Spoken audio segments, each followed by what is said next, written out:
தலைப்பு செய்திகள். ஊழல்வாதிகள், மோசடியாளர்கள் மற்றும் திருடர்கள் சிறை செல்லும் வருடமாக அமையும். மே தின உரையில் ஜனாதிபதி தெரிவிப்பு. நிதியமைச்சு அதிகாரியின் மர்ம மரணம், விசேட குழு நியமனம்.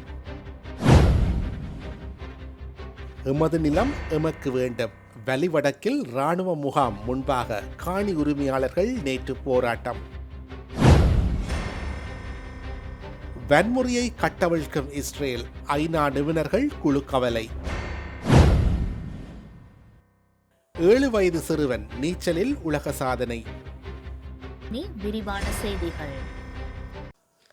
மக்களது எதிர்பார்ப்பு மற்றும் நம்பிக்கையை மேலும் வலுப்படுத்தும் வகையில் தேசிய மக்கள் சக்தி அரசாங்கத்தின் ஆட்சி அமையும் என ஜனாதிபதி அனுரகுமார திசாநாயக்க தெரிவித்துள்ளார். நுவரெலியாவில் இடம்பெற்ற மே தின கூட்டத்தில் கலந்து கொண்டு அவர் இந்த விடயத்தை குறிப்பிட்டுள்ளார். வடக்கு, கிழக்கு, தெற்கு மற்றும் மலையகம் அனைத்து பகுதிகளிலும் அரசாங்கத்திற்கு ஆதரவு வழங்குகிறார்கள். இலங்கையில் முதன்முறையாக உழைக்கும் மக்களின் அரசாங்கம் ஸ்தாபிக்கப்பட்டுள்ளது. நாம் 2 வகையான தீர்மானங்களை எடுத்துள்ளோம். ஒன்று மக்களுக்கானது, மற்றொன்று ஆட்சியாளர்களின் வரப்பிரசாதங்களை நீக்குவது போன்ற தீர்மானங்களை எடுத்துள்ளோம்.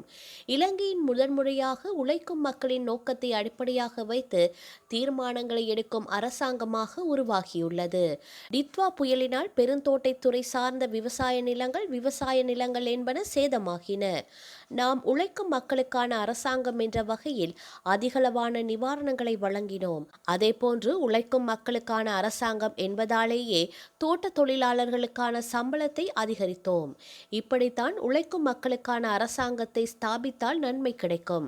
மத்திய கிழக்கு போர் சூழலில் எரிபொருள், உரம் என்பவற்றின் விலைகள் அதிகரித்தன. மக்களின் நன்மை கருதி அதில் நிவாரணங்களை வழங்க அரசாங்கம் முன்வந்தது. அரசாங்கத்தின் ஸ்திரத்தன்மை மக்களின் நம்பிக்கையிலேயே தங்கியுள்ளது. எதிர்க்கட்சிகள் தற்போது சிதறி கிடக்கின்றன. அவர்கள் தனித்தனியே கூட்டங்களை கூட்டி மே தினத்தில் கதைக்கின்றார்கள். அவர்களால் அரசாங்கத்தின் மே தின கூட்டத்தை போல் அரைவாசியாவது சேர்த்து காட்ட முடியுமா என சவால் விடுக்கின்றோம். நாடு முழுவதும் பல்லாயிரம் கணக்கான மக்கள் எமது கூட்டங்களில் அந்த நம்பிக்கையிலேயே இணைந்துள்ளனர். குற்றவாளிகளுக்கு எதிராக சட்டத்தை நடைமுறைப்படுத்துவதற்காகவே தற்போதைய அரசாங்கத்தை மக்கள் உருவாக்கினார்கள். எனவே நாட்டு மக்களுக்கு சட்டத்தின் மீது நம்பிக்கை ஏற்படும் வகையில் எமது செயற்பாடுகள் அமையும். ஊழல்வாதிகள், மோசடியாளர்கள் மற்றும் திருடர்கள் அதிகளவில் சிறை செல்லும் வருடமாக இது அமையும்.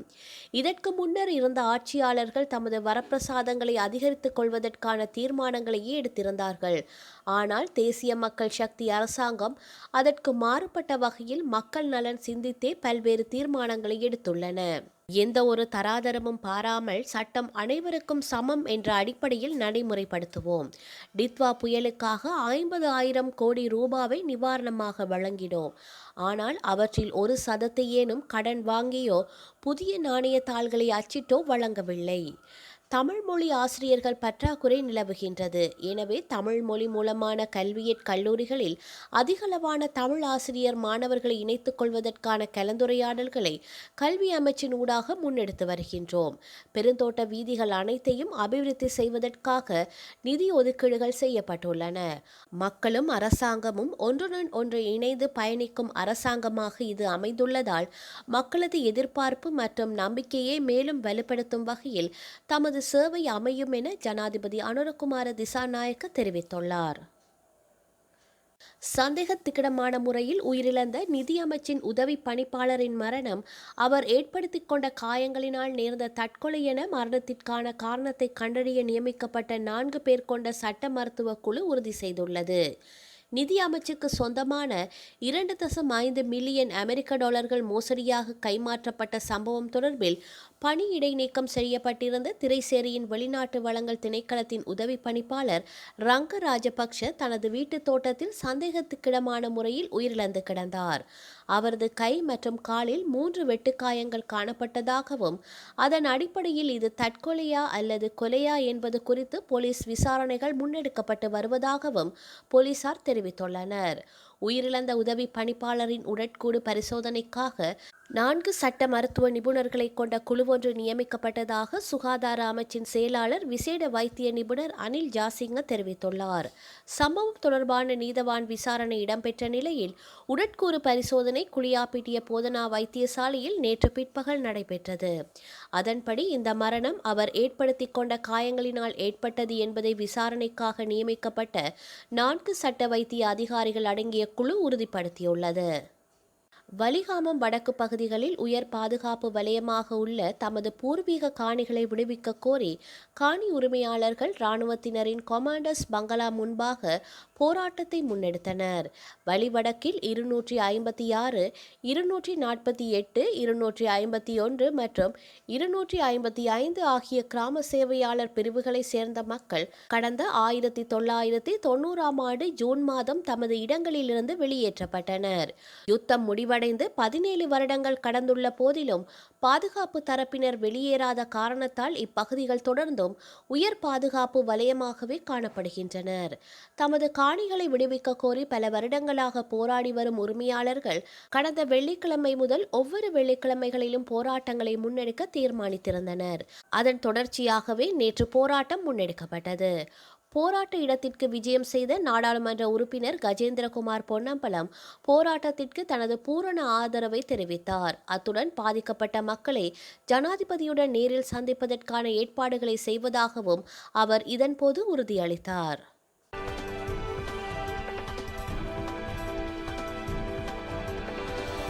இஸ்ரேலின் வன்முறையானது பாலஸ்தீன சமூகத்தை பயமுறுத்தவும் அவர்களை அடிபணிய வைக்கவும் ஒரு கருவியாக செயல்படுகிறது என்று ஐக்கிய நாடுகள் சபை நிபுணர்கள் குழு குற்றம் சாட்டியுள்ளது. பாலஸ்தீனியர்களின் அன்றாட வாழ்க்கையில் பாலியல் வன்முறை ஒரு அங்கமாக மாற்றப்பட்டுள்ளது. இது மக்களை அச்சுறுத்தவும் அடிபணிய வைக்கவும் அவர்களின் நிலத்திலிருந்து அவர்களை கட்டாயமாக வெளியேற்றவும் பயன்படுத்தப்படுகின்றது. பாலஸ்தீனர்களின் உயிரை விட அரசியல் லாபம், இராணுவ வியூகங்கள் மற்றும் பொருளாதார நலன்களுக்கே அதிக முன்னுரிமை அளிக்கப்படுகின்றது. சோதனை சாவடிகள், சிறைச்சாலைகள், வீடுகளில் நடத்தப்படும் சோதனைகள் மற்றும் இஸ்ரேலிய குடியேறிகளுடனான மோதல்கள் என அனைத்து இடங்களிலும் இத்தகைய வன்முறைகள் நிகழ்த்தப்படுகின்றன. பாலியல் வன்முறையானது சமூகத்தில் ஒருவித அவமானத்தையும் களங்கத்தையும் ஏற்படுத்தி சமூக ஒற்றுமையை சிதைக்க பயன்படுத்தப்படுகின்றது. இது பாலஸ்தீனியர்கள் தங்களின் வீடுகளை விட்டு வெளியேற தூண்டுகின்றது. இது மறைமுகமாக இன அழிப்புக்கு வழிவகுக்கின்றது.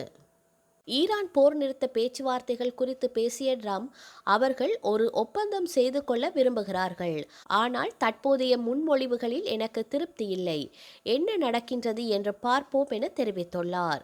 மேலும் தலைவர்கள் ஒருவருக்கொருவர் ஒத்துப்போவதில்லை, அங்கே யார் தலைவர் என்பதே அவர்களுக்கு தெரியவில்லை. ஈரானிடம் இப்போது கடற்படை இல்லை, விமானப்படை இல்லை, பாதுகாப்பு திறனும் மிக குறைவாகவே உள்ளது. மனிதநேய அடிப்படையில் அவர்களை அழிப்பதை காட்டிலும் ஒரு ஒப்பந்தம் செய்து கொள்வதையே நான் விரும்புகின்றேன். இருப்பினும் பேச்சுவார்த்தைகள் தோல்வியடைந்தால் இராணுவ நடவடிக்கை ஒரு வாய்ப்பாக தொடரும். இராணுவ நடவடிக்கைகளுக்கு அமெரிக்க நாடாளுமன்றத்தின் ஒப்புதலை பெற தேவையில்லை. இது அரசியல் அமைப்புக்கு எதிரானது என்றும் தெரிவித்துள்ளார். இந்தியாவுக்கும் இலங்கைக்கும் இடையே அமைந்துள்ள பாக் ஜலசந்தியை ஜார்க்கண்டை சேர்ந்த 7 வயது சிறுவன் நீந்தி கடந்து சாதனை படைத்துள்ளான். ஜார்க்கண்ட் மாநிலம் ராஞ்சி ஷியாமிலி பகுதியில் உள்ள ஜவஹர் வித்யா மந்தர் பாடசாலையில் 3ஆம் வகுப்பு படிக்கும் மாணவர் இஷாங் சிங், அமன்குமார் ஜெய்ஸ்வால் மற்றும் பங்ஜரங் குமார் ஆகிய 2 பயிற்சியாளர்களிடம் நீச்சல் பயிற்சி பெறுகின்றார். இந்நிலையில் இலங்கைக்கும் இந்தியாவுக்கும் இடையில் உள்ள பாக் ஜலசந்தியை இந்த சிறுவன் கடந்த 30ஆம் திகதி நீந்தி கடந்து சாதனை படைத்துள்ளான். மொத்தம் 29 கிலோமீட்டர் தூரமுள்ள சவால் நிறைந்த இந்த கடற்பகுதியை 9 மணித்தியாலங்கள் 50 நிமிடத்தில் இஷாங் சிங் கடந்துள்ளார். இதனால் இளவயதில் இந்த ஜலசந்தியை நீந்தி கடந்த சிறுவன் என்ற பெருமையை பெற்றுள்ளான். முன்னதாக தமிழகத்தை சேர்ந்த ஜெய் ஷங்வத் 10 வயது என்ற சிறுவன் கடந்த 2019ஆம் ஆண்டு மார்ச் மாதம் 28ஆம் திகதி இந்த ஜலசந்தியை நீந்தி சாதனை படைத்தான்.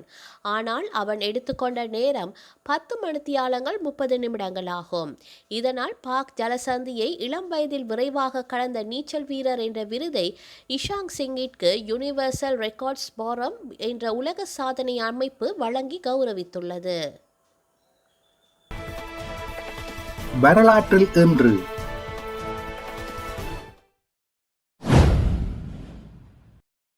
1851 கொழும்பு நகரை சுற்றிய பகுதிகளில் பலத்த காட்டு வீசியதில் பெரும் சேதம் ஏற்பட்டது. 1946 இலங்கை கேகாலையில் நெவ்சுமர் தோட்டத்தில் இந்திய தமிழர் குடியிருந்த 400 ஏக்கர் காணிகள் அவர்களிடமிருந்து பறிக்கப்பட்டன. 2008 சூறாவளி நர்கீஸ் மியான்மரில் தரை தட்டியதில் 1,38,000 பேர் உயிரிழந்தனர். 2012 நோர்வே ஓவியர் எட்மண்ட் மண்ட் வரைந்த அலறல் என்ற ஓவியம் நியூயோர்க்கில் இடம்பெற்ற ஏலத்தில் 120 மில்லியன்களுக்கு விற்கப்பட்டது. செய்திகளை உடனுக்குடன் தெரிந்து கொள்ள உடனே சப்ஸ்கிரைப் செய்து பெல் பட்டனை கிளிக் பண்ணவும்.